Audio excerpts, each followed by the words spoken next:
Hello আমার বন্ধুরা, আজ যাচ্ছি একটু ছেলেকে নিয়ে ডাক্তারের কাছে। দুপুর দুপুর খাওয়া দাওয়ার পর বেরিয়ে পড়লাম। একটু ওকে ডাক্তার দেখানো খুব দরকার ছিল। একা কোথাও চিনি না দেখে হাজব্যান্ড ডিউটির থেকে আসার পরেই তিনজন মিলে বেরিয়ে পড়েছি। যদিও খাওয়া দাওয়া করে ও আসলো, তারপর আমরা বেরোলাম। দেখো, এখান থেকে একটি টার্ন নিয়ে আমরা সোজা ব্রিজের ওপর দিয়ে চলে যাব।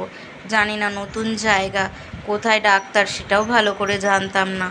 এখানে ডাক্তার সারাদিন কখন আসে কখন বসে কিছুই জানা নেই, জানো তো। এবার ওর বাবা আবার বলছে যে, আমি বলেছিলাম ওর বাবাকে যে চলো এই নিচে নিয়ে যাই মিলিটারি হসপিটালে, কিন্তু ওর বাবা রাজি হলো না। বললো এখানে বাইরে সিভিলের ডাক্তারগুলো খুব ভালো, চলো বাইরেই একবার একটু ওকে চেক আপ করিয়ে নিই।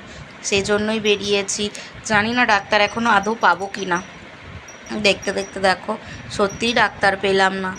না পেয়ে লাস্টে গাড়িতে একটু পেট্রোলের দরকার ছিল। সে সময় ছেলে আবার জিজ্ঞাসা করছে, মা গাড়ির কি খুব খিদে পেয়েছে তাই খাওয়াতে নিয়ে এসেছো? হাসতে হাসতে বলে, গাড়িতে খিদে পেয়েছে। দেখে আর না পেয়ে চলে আসলাম। আবার দেখি বিকেলের দিকে যদি কোনো ডাক্তার পাই।